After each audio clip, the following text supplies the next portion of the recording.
premier amour. Le premier amour est toujours le dernier. Tahar Benjelloun. Je voulais simplement te dire que je pars demain en France. Simplement te dire que rien n'aura plus compté pour moi pendant mon séjour californien.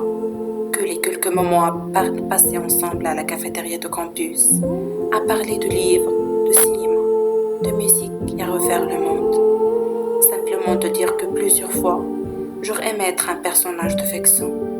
Parce que dans un roman ou dans un film, le héros aurait été moins maladroit pour faire comprendre à l'Hermine qu'il lui plaisait vraiment, qu'elle aimait parler avec elle et qu'il éprouvait quelque chose de spécial lorsqu'il la regardait.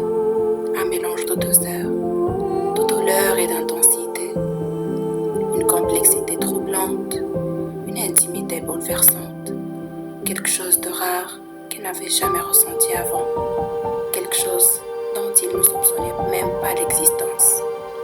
Simplement te dire qu'un après-midi, alors que la pluie nous avait surpris dans le parc et que nous avions trouvé refuge sous l'approche de la bibliothèque, j'ai senti, comme toi je crois, ce moment de trouble et d'attraction qui est un instant nous a déstabilisés.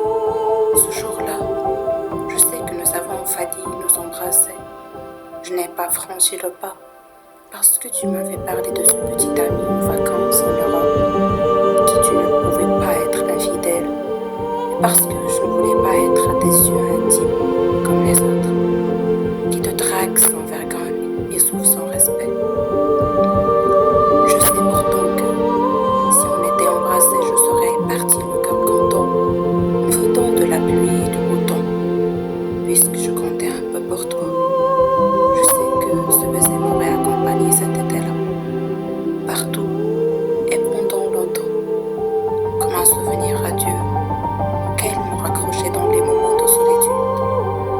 Mais après tout, certains disent que les plus histoires d'amour sont celles qu'on n'a pas eu le temps de vivre. Peut-être alors que les baisers qu'on ne reçoit pas sont aussi les plus intenses.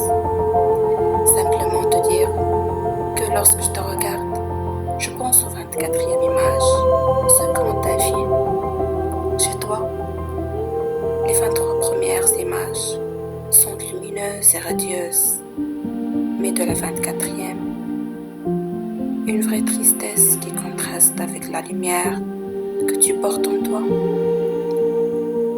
comme une image subliminale, une fêlure sous l'éclat, une faille qui te définit avec plus de vérité que de l'étalage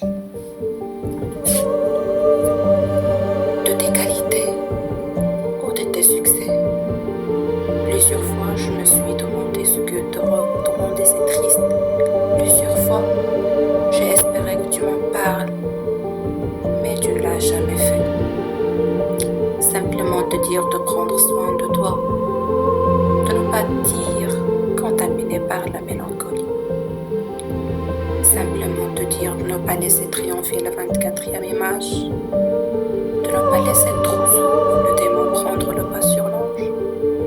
Simplement te dire, moi aussi, je t'ai trouvé magnifique, magnifique et solaire.